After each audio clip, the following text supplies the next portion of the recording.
Bom dia, boa tarde, boa noite aí, galerinha. Tudo certo com vocês?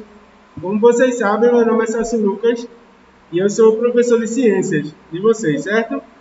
Na aula de hoje, nós vamos estudar um pouco mais sobre as organelas e sobre a diferença entre as células animais e as células vegetais, certo? Mas antes disso, eu gostaria de fazer um breve resumo dos conteúdos que nós já trabalhamos até aqui, certo? Ó, no capítulo 1, nós vimos um pouco sobre matéria e energia, certo? Eu falei para vocês que matéria é tudo aquilo que ocupa lugar no espaço. E energia vai ser tudo aquilo que não é matéria, certo? Também estudamos um pouco sobre propriedades gerais da matéria e propriedades específicas da matéria. As propriedades gerais vão ser relativos às características de toda a matéria. Já as propriedades específicas são responsáveis por diferenciar uma matéria da outra. E quais são elas? Nas propriedades gerais, nós vamos ter a definição de corpo, massa, volume, extensão, inércia, compressibilidade, elasticidade, divisibilidade e indestrutibilidade, certo? Nós já definimos cada um desses conceitos. Já nas propriedades específicas, nós vamos ter cor, transparência, brilho, maleabilidade, densidade, ductilidade, condutividade, magnetismo, viscosidade, volatilidade, certo? Nós vimos também a diferença entre fenômenos físicos e fenômenos químicos. Os fenômenos físicos são relativos à transformação estrutural da matéria, como rasgar, quebrar, pisar, destruir. As coisas são fenômenos físicos. Já os fenômenos químicos são relativos à transformação e à mudança nas propriedades químicas, como queimar, certo? Mudar a estrutura química de algo. E no capítulo 2, no segundo capítulo, nós estudamos sobre substâncias e misturas. Nós vimos que substâncias são porções limitadas da matéria. E elas podem ser divididas em duas características: substâncias homogêneas e substâncias heterogêneas. As substâncias homogêneas são substâncias que nós não conseguimos diferenciar. Por exemplo, água e sal ou água e açúcar. São substâncias homogêneas. Já misturas heterogêneas são quando a gente consegue ver nitidamente que possui mais de uma substância ali naquele meio, como água e óleo.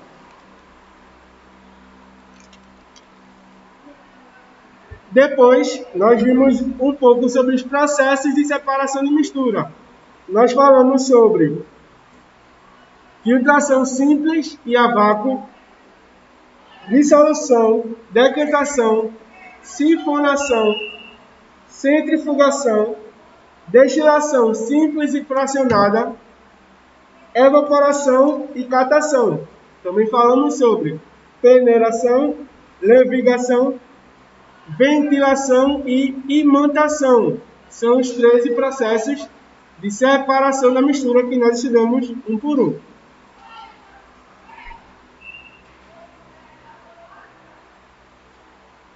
Depois disso, nós estudamos um pouco sobre o tratamento de água.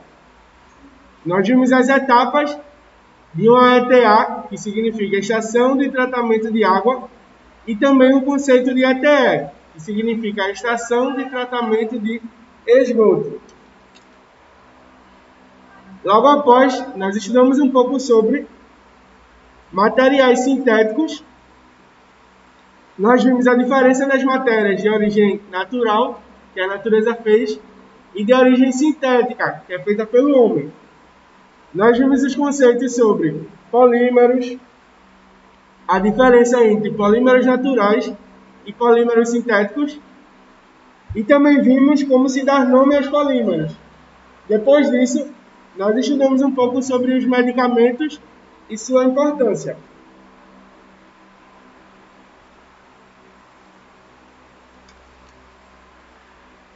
Depois, nós começamos a estudar sobre o planeta Terra.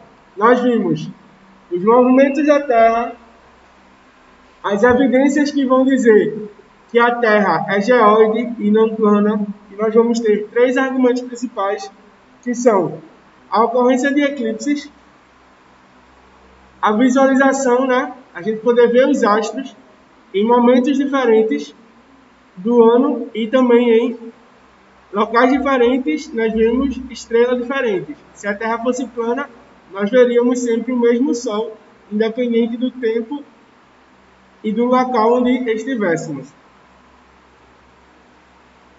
E também a formação de sombras é outra evidência que a Terra é esférica, certo?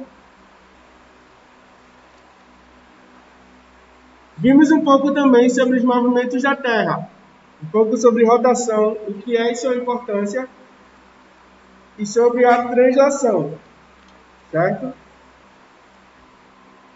Logo após, estudamos as estruturas internas da Terra. Nós vimos que a Terra vai ter a parte superficial, que vai ser chamada de crosta. A crosta pode ser dividida em crosta continental, que é a parte onde a gente está, e crosta oceânica. E embaixo dela nós vamos ter o núcleo externo e logo após o núcleo interno, certo? Ao todo são 6 camadas: crosta continental, crosta oceânica, manto interno, manto externo, núcleo externo e núcleo interno. Logo após, nós vimos um pouco sobre minerais e rochas. Nós vimos que a litosfera vai ser a camada de solo da Terra, certo? E a litosfera é composta por rocha. Mas o que são rochas? Rochas são um conjunto de minerais. E eu defini para vocês o que é um minério, que é quando eu tenho um mineral de interesse econômico, como ouro, rubi, alumínio, etc. E falei também sobre jazidas, que são locais onde existem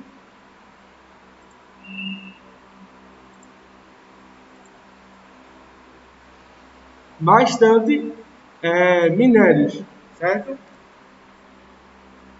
Nós vimos um pouco sobre a classificação das rochas. Eu falei para vocês que as rochas podem ser classificadas em 3 grandes grupos: rochas magmáticas ou ígneas, sedimentares e metamórficas.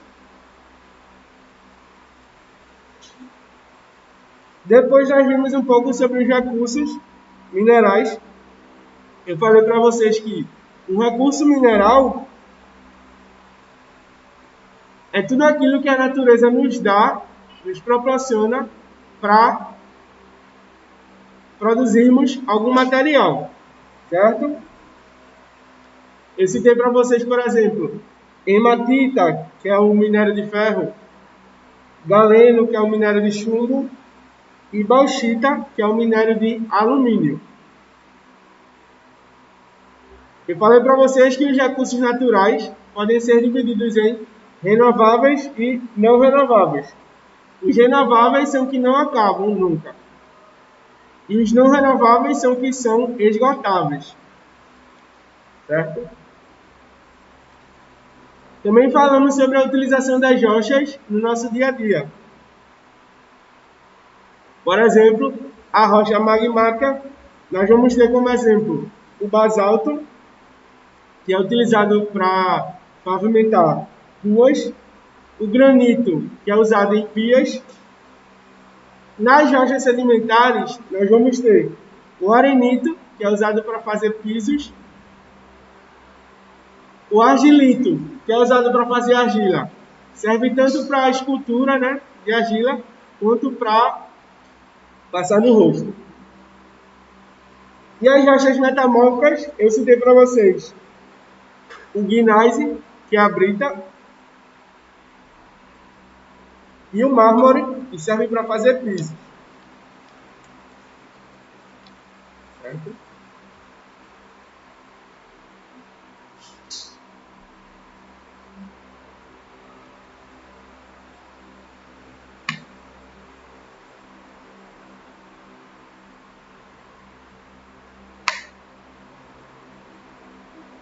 E agora nós estamos estudando o capítulo 7. No capítulo 7, nós começamos a ver um pouco sobre a história das células, que a célula vem do latim, essa palavra, a célula, vem do latim, pequenos compartimentos, e ela foi descoberta por um cientista inglês chamado Robert Hooke. Também vimos o que significa a teoria celular, que vai dizer que todo ser vivo vai ser composto por uma célula.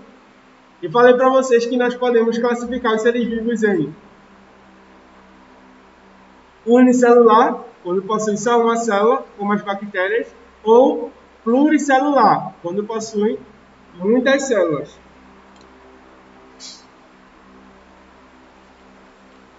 Nós vimos que a célula vai ser composta primordialmente por 3 partes: membrana, citoplasma e núcleo, certo? A função da membrana é delimitar o espaço do citoplasma e também controlar quem entra e quem sai da célula. Nós vimos que o citoplasma é o intermediário, fica entre o núcleo e a membrana e serve para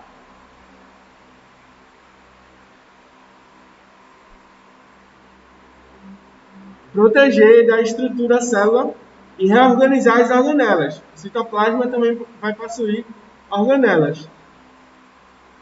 E depois do citoplasma, nós vamos ter o núcleo, que vai guardar o material genético, certo?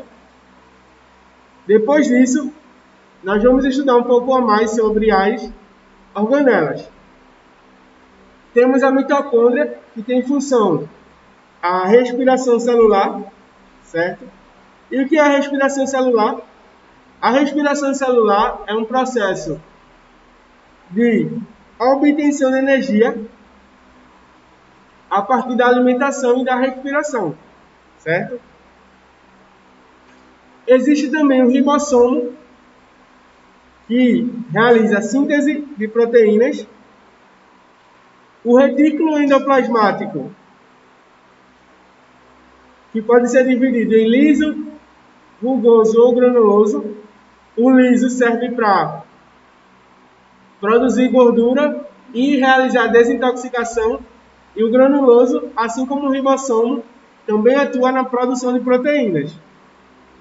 Nós temos os centríolos, que vão dar estrutura e também participar da divisão celular, e os lisossomos, que vão destruir substâncias, tanto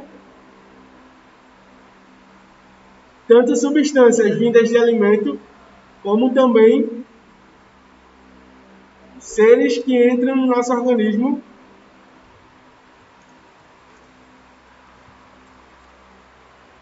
e são desconhecidos, certo? Só para fixar mais, eu vou cantar nessa aula a ciranda das células aí, né? Pela terceira vez, para vocês não esquecerem.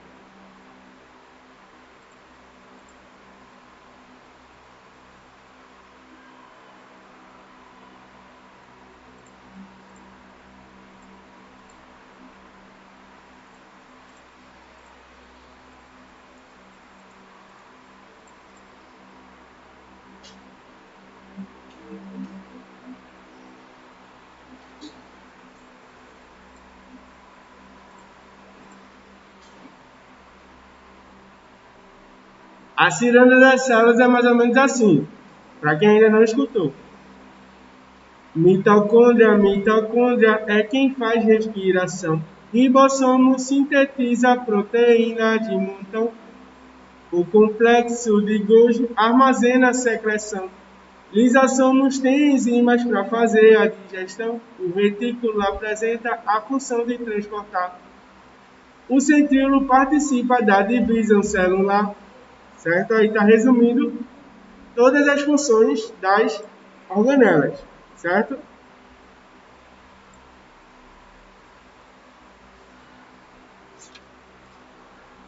E na aula de hoje, nós vamos ver um pouco sobre a diferença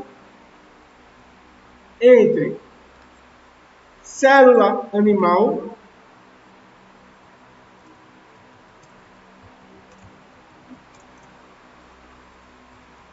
e a célula vegetal, certo?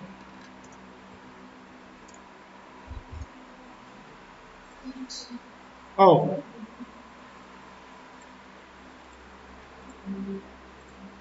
ambas são células bastante parecidas, certo? Deixa eu botar aqui a imagem para vocês.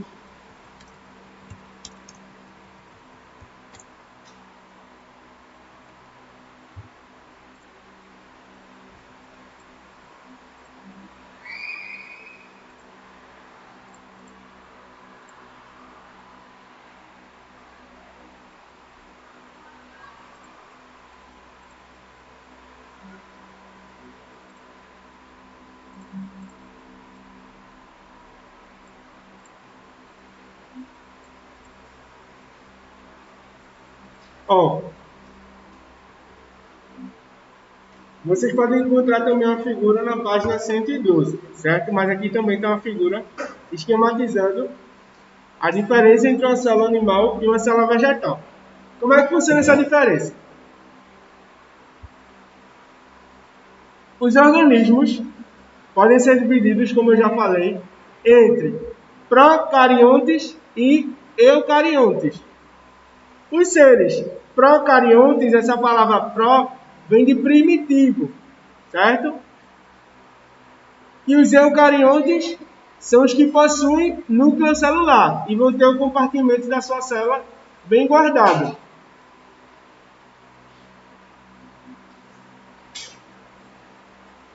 As células vegetais, por elas terem uma menor proteção de organismos, certo?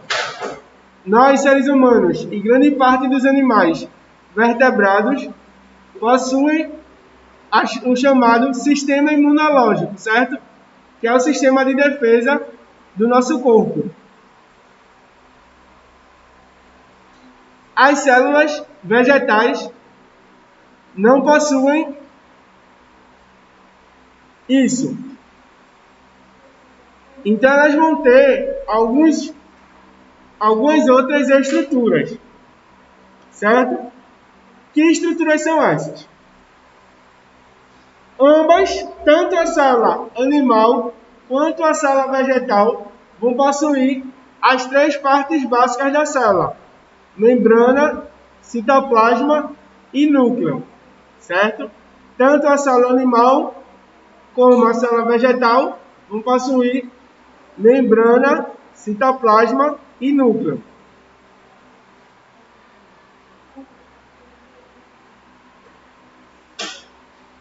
Elas também vão possuir algumas estruturas diferentes e algumas organelas iguais. Por exemplo, o citoesqueleto, que é o esqueleto da célula, vai estar presente nas duas, tanto na célula animal como na célula vegetal, como está aqui a figura. A mitocôndria, que faz respiração celular, também vai estar presente nas duas. O retículo endoplasmático, liso e rugoso, também vai estar presente nas duas, certo? Núcleo celular, como eu já falei, ribossomos também está presente nas duas, complexo de Golgi também e lisossomos também. Mas qual vai ser a diferença entre elas? Nós vamos ter 4 estruturas que vão diferenciar a célula animal de uma célula vegetal. Os centríolos, por exemplo, só existem nas células animais.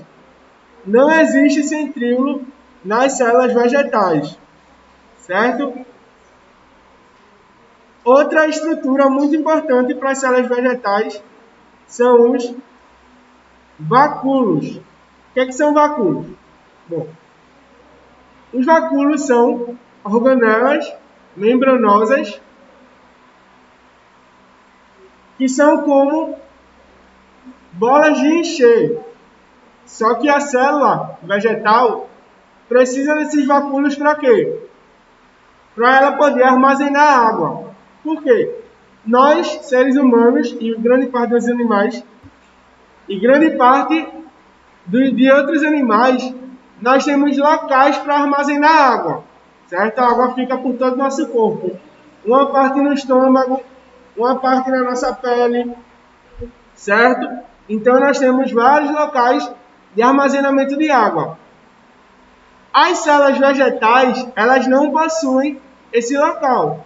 Então é necessário que elas guardem água dentro da célula, certo? E os vacúolos vão servir exatamente para isso. Eles vão guardar e armazenar água dentro das células vegetais. Vacúolos só existem nas células vegetais. Não existe vacúolo nas células animais, certo? Os plastos. O que é um plasto?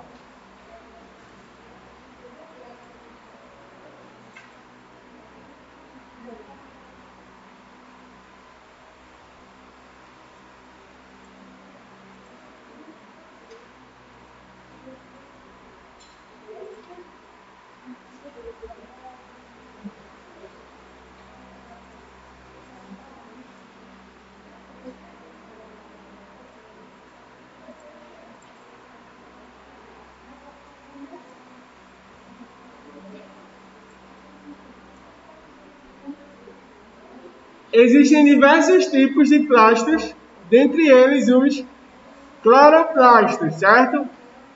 Os plastos são estruturas exclusivas das células vegetais que servem para absorver a energia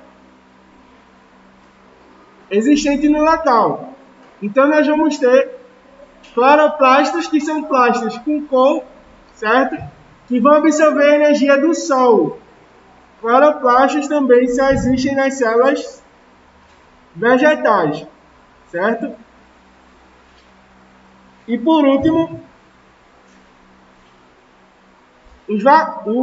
a parede celular. A parede celular, esse nome parede, lembra o quê? Lembra a rigidez, uma estrutura dura, não é isso? A palavra parede. Uma parede é uma estrutura bem dura, né? A parede celular tem o mesmo significado. É uma estrutura extremamente rígida que só as células vegetais possuem. Por quê? Como eu falei, nós, animais, temos como defender nosso corpo de invasores. As plantas não têm esse mesmo mecanismo. Então elas conseguem trabalhar impedindo que esses mecanismos entrem dentro da célula, certo? Através da parede celular. Então você vai ter membrana, citoplasma e núcleo. E por fora, acima da membrana, você vai ter a parede celular, certo? Então, a ordem celular das células vegetais é parede celular, membrana, citoplasma e núcleo, certo? Das células animais, membrana, citoplasma e núcleo, certo? Então, galerinha aí do 6º ano, a aula de hoje era isso.